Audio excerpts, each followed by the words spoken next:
wabarakatuh. Perkenalkan, nama saya Suadula ini, Prodi Ekonomi NPM 204011013. Nah, kali ini kita akan membahas tentang analisis komparatif laporan keuangan, di mana intinya itu adalah analisis yang komparatif adalah teknik analisis yang dilakukan dengan cara membuat perbandingan antara elemen laporan keuangan yang sama untuk beberapa periode yang diperuntukkan. Kedua, tujuan analisis komparatif adalah untuk memperoleh gambar tentang arah kecenderungan tertulisan tentang perubahan yang mungkin akan terjadi pada setiap elemen laporan keuangan di masa yang datang. Yang ketiga, informasi hasil analisis komparatif bermanfaat untuk memproduksi tentang kemungkinan yang akan terjadi pada setiap elemen laporan keuangan di masa yang akan datang. Selanjutnya itu ada namanya manfaat analisis bandingan ALK, di mana yaitu ada streaming. Pertama, memberikan gambaran atau laporan kemajuan secara politik yang dilakukan pihak manajemen perusahaan yang bersangkutan dan dapat menyajikan data historis serta menyeluruh yang terdiri dari data yang ada berupa hasil kombinasi antara fakta yang telah dicatat. Nah, prinsip-prinsip dan kebiasaan-kebiasaan di dalam akuntansi serta pendapat pada pribadi. Ada journal earning, yaitu seperti dengan laporan keuangan yang diperbandingkan untuk beberapa periode akan diketahui sifat dan deteksi perubahan terjadi pada perusahaan itu. Selanjutnya ada contoh di mana di sini ada PT Tunas Baru Lampung pada neraca perbandingan atau teknik analisis perbandingan. Nah, dilihat dari kasnya 690,152 dengan pada 2022 342,2523. Cara untuk mengerjakannya itu seperti ini. Ya, 6 330 kayak gini. 690,152 342,253. Nah, untuk menekan itu udah ada di perusahaan itu sendiri pada kasnya. Nah, untuk mendapatkan 347,899. Nah, itu didapatkan dari pengurangan dari 342,253,690,152. Maka dihasilkan 347,899. Nah, selanjutnya untuk persennya itu dihasilkan dari min dari 347,899 dibagi dengan 690,152, lalu itu dikalikan 100, maka hasilnya 50,40%. Nah, untuk masukkan rasionya ada 50,40% dibagi dengan 347,899, maka hasilnya 0,49. Nah, caranya untuk menentukan hasil dari neraca perbandingan selanjutnya sama dengan cara kerja itu yaitu sama. Nah, untuk laba ruginya juga sama cara pengerjaannya. Nah, untuk indeks prestasinya yang pertama, nah dilihat dari sisi neraca pada tahun 2021 aktiva perusahaan itu mengalami peningkatan sebesar 65%. Nah, kenaikan itu disebabkan oleh adanya kenaikan baik pada aktiva lancar maupun aktiva tetap. Hal itu mengindikasikan bahwa pada tahun 2021 perusahaan telah melakukan perluasan usaha untuk meningkatkan aktiva lancarnya untuk mendukung peningkatan. Yang kedua, dari sisi neraca pada tahun 2021 Untung dan modal perusahaan juga mengalami kenaikan atau peningkatan dalam jumlah yang sama dengan peningkatan aktiva 65%. Nah, hal itu bisa disebabkan karena perusahaan menjalani kegiatan perluasan usahanya.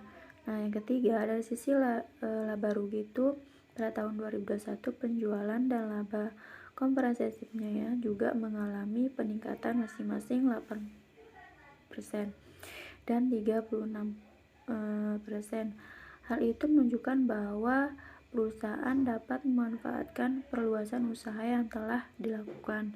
Nah, dari sisi laba rugi juga nampak bahwa sebagai akibat adanya perluasan usaha, perusahaan meningkatkan efisiensi kegiatan produksinya.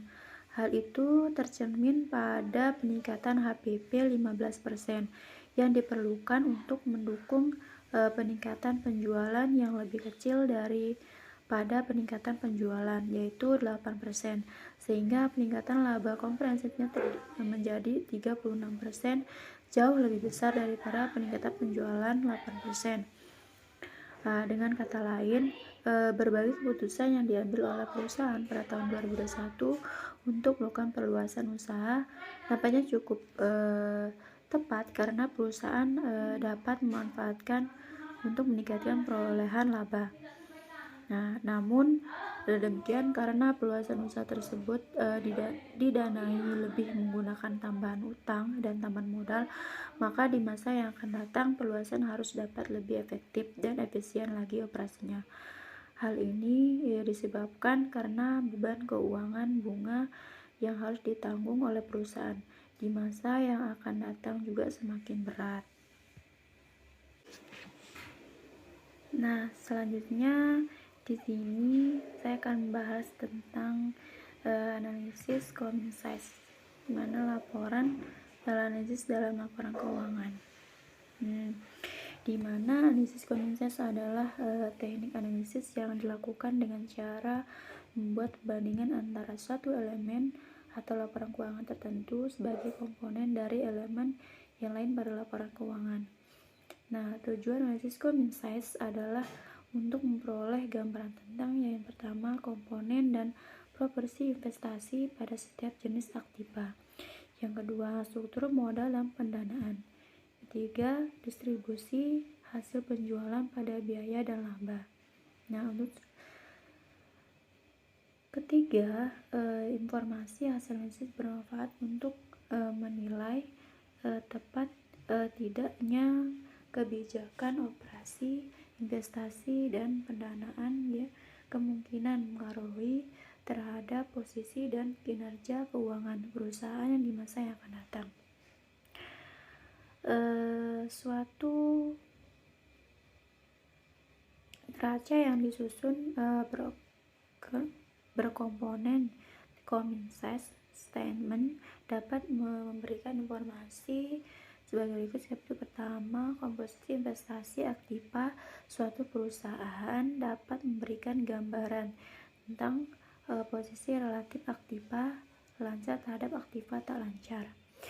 Yang B, struktur modal komposisi pasiva yang dapat memberikan gambaran mengenai posisi relatif utang perusahaan terhadap modal tersendiri. Pengertian analisis common size. Kalau menurut Mandun Hanafi, apabila laporan keuangan disajikan dalam presentasi yaitu presentasi dari masing-masing pos aktiva terhadap total aktivanya masing-masing, pos pasiva terhadap total pasivanya, serta pos-pos laba rugi terhadap total penjualan itunya, maka diperoleh suatu dasar atau ukuran umum yang dapat digunakan sebagai perbandingan. Nah, laporan disajikan atau dinyatakan dalam presentasi ini tuh disebut common size statement atau laporan dengan presentasi per komponen, karena setiap komponen atau pos dinyatakan dalam presentasi. Analisis common size ialah analisis yang disusun dengan menghitung tiap-tiap rekening dalam laporan laba rugi dan neraca menjadi proporsi dari total penjualan untuk laporan laba rugi atau dari total aktiva untuk cara kerjanya. Nah, di sini ada PT Tunas Baru Lampung, di mana laporan persen per komponen atau konses pada neraca. Nah, di sini terdapat kas, piutang usaha, PT lain dan persediaan. Di sini pada 2021 pada kasnya itu 690,152, dan juga pada kas pada 2022 342,253.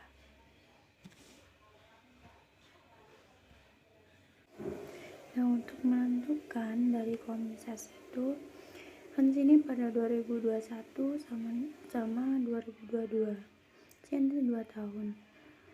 Pada kasnya itu 690,152. Nah, untuk menghasilkan 6% itu 690,152 itu dibagi dengan 10.320.673. Nah, dikalikan dengan 100 dan seterusnya, dan sama dengan yang pada 3% itu dihasilkan dari 342,253 itu dibagi dengan 9.303,201 dikalikan dengan 100. Nah, selanjutnya untuk yang 4% itu dihasilkan dari 690,152 pada kas itu. Nah, itu dibagi dengan 21 juta dari jumlah aset 21 juta 084,817. Nah, dari ini hasilnya 4% kan, itu dikalikan dengan 100. Ingat, dikalikan dengan 100 sama juga dengan pada 2022. Nah, untuk konsensinya yaitu dari sisi laporan keuangan pada tahun 2021 itu komposisi aset lancanya sebagai besar merupakan persediaan 15% saja dari total aktiva, atau 24,88% itu dari total aset lancar.